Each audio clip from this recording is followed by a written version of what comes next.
Hearing aids can't give you perfect hearing, but they should help you hear everyday sounds like the doorbell, the telephone ringing and the kettle boiling.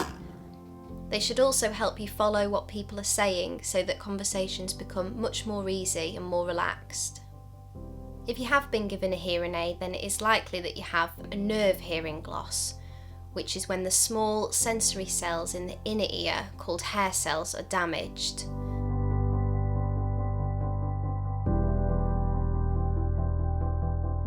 The damage can occur as a result of the normal aging process, disease or injury from noise or certain medications. A hearing aid magnifies sound vibrations entering the ear. The surviving hair cells in the ear then detect the larger vibrations and convert them into nerve signals that are passed along to the brain. Hearing aids are chosen depending on the level of a person's hearing loss and natural hearing levels. Hearing aids come in different power levels to suit the individual's hearing needs. We will fit you with the hearing aids that are most suitable for your level of hearing.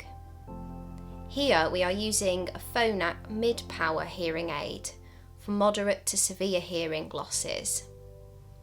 Hearing aids can also be fitted with a thin tube and a dome rather than an ear mould shown here, but this is only suitable for mild to moderate hearing levels.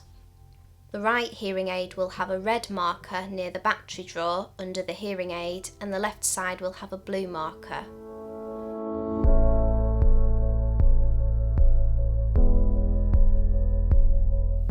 To put an ear mould and a hearing aid into your ear, hold the right hearing aid in your right hand, or if you're putting the left hearing aid in, hold it in your left hand. Hold the mould between your finger and your thumb by the handle, the back piece of the mould. Make sure that the back hearing aid piece slides into the hole between your finger and your thumb. Make sure that the part that's going into your ear is facing as if it were facing in your ear. Bring the mould up to your nose and follow your nose up to your ear. Now put the mould into your ear. You can pull your earlobe down with your other hand and push the mould to fit it in snugly. Then feel for the loose hearing aid part behind your ear, slide it forwards towards your nose, then slide it behind your ear as if you were tucking something behind your ear. Ensure that the part of the mould that tucks in at the top is under the flap of skin in your ear. To put the thin tube hearing aid in, hold the hearing aid with the back piece facing towards you. Slide the hearing aid up over the back of your ear. Feel for the tube in front of your ear, grip it and wiggle it into your ear. Then feel with one finger and give the tube an extra push to ensure it is in securely. Some hearing aids have a retention wire which then needs tucking into the bowl of your ear once the hearing aid is in.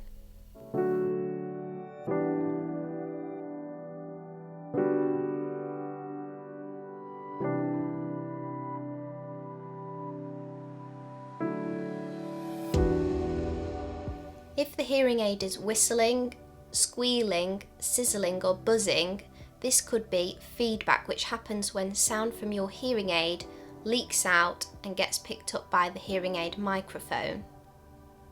If there is whistling happening, you may not have the hearing aid in properly.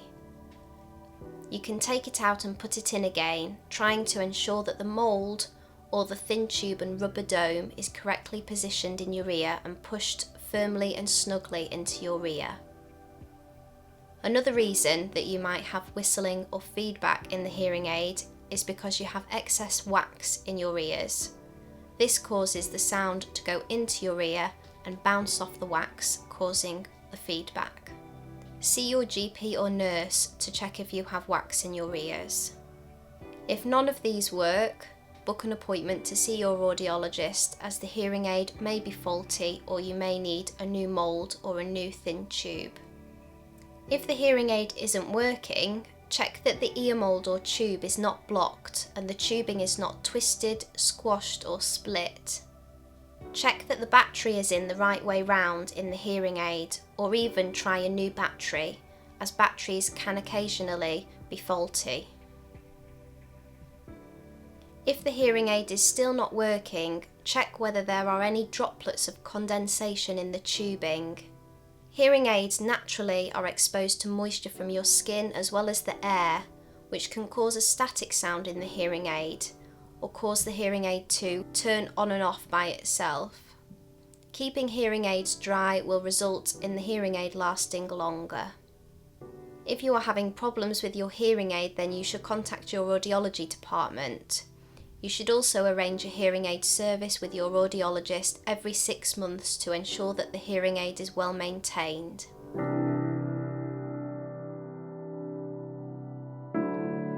Every 6 months we will provide you with new batteries at your 6-monthly service. To change your battery, remove the sticker from the new battery and wait for 2 minutes for the battery to activate properly. Then open the battery drawer and place the battery in the battery drawer with the smooth, flat positive side facing upwards. Some hearing aids need the battery to go in sideways. If the battery is not in the correct way, the battery drawer will not close easily. Make sure that you don't force the battery drawer shut. To save the battery, make sure you turn the hearing aid off at night time or when the hearing aid is not in your ear. You can do this by opening up the battery drawer. There is no need to take the battery out of the battery drawer. If you are not wearing one of the hearing aids for a long period of time, do make sure that the battery is not kept inside the hearing aid, as it can cause rusting in the hearing aid. You should always carry spare batteries with you so you're not caught out if your hearing aid suddenly stops working.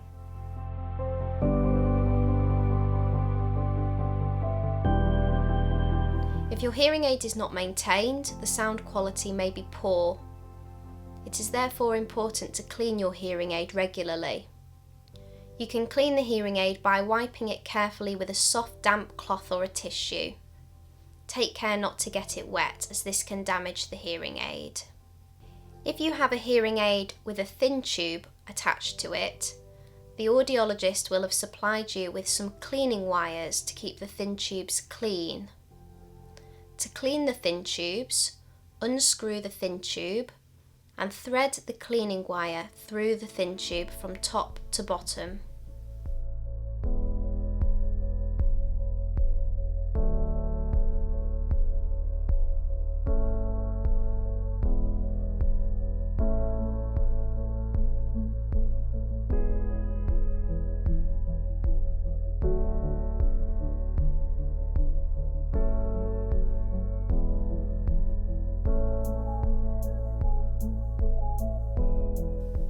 You can also wipe the dome down with a wet wipe or a damp tissue. This should be done regularly to ensure that the tube does not become blocked with wax or debris, which can prevent the sound from passing through. Ear molds should be wiped clean every night with a soft damp cloth, a tissue or a wet wipe. Make sure you don't use any chemicals on your ear mold, as this can damage it.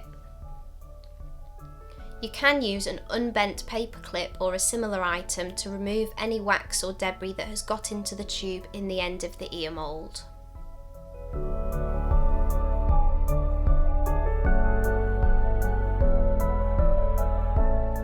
Every 6 months, the plastic tubing on your ear mold needs replacing. The thin tube on the hearing aid also needs replacing if you have this type of hearing aid. If you would like to do this yourself, you can get spare tubing from your audiologist. Alternatively, book an appointment with your audiologist and they will do this for you.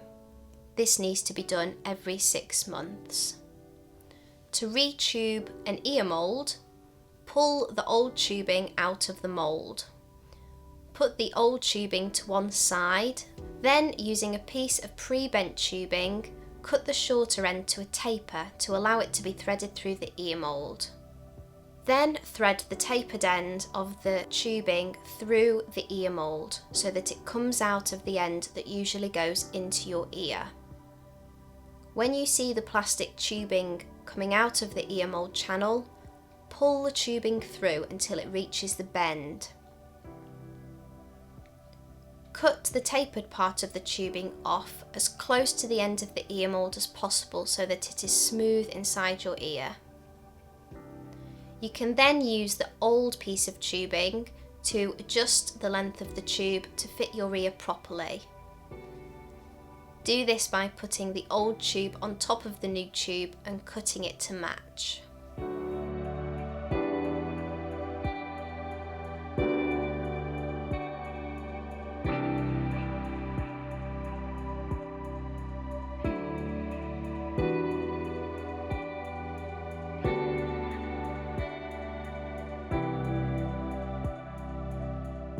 You do need to allow yourself sufficient time to get used to wearing a hearing aid. Familiarise yourself with the controls, practice putting it in, taking it out, and changing the battery every week or so. This may seem quite awkward at first, but most people can do this without thinking within a week or so. You also need time to get used to the sound of the hearing aid. Hearing aids allow you to hear sounds that you might not have heard for quite a long time. For example, people often find their own voice appears particularly strange, sometimes even echoey or tinny. People comment that they can hear background noise differently, and overall sound can feel quite loud. Remember, your brain has become used to not hearing as many sounds, and it will take time to adjust to the new sound. It can take up to 3 months for your brain to fully adjust and acclimatize to the sound of the hearing aids. Eventually, the hearing aids sound completely normal and natural. If you'd like more information on managing your hearing loss and hearing aids, See to Hear is a series of free online videos that cover a range of practical aspects of hearing aids and communication. All videos are available via the See to Hear YouTube channel. Just type in See to Hear online.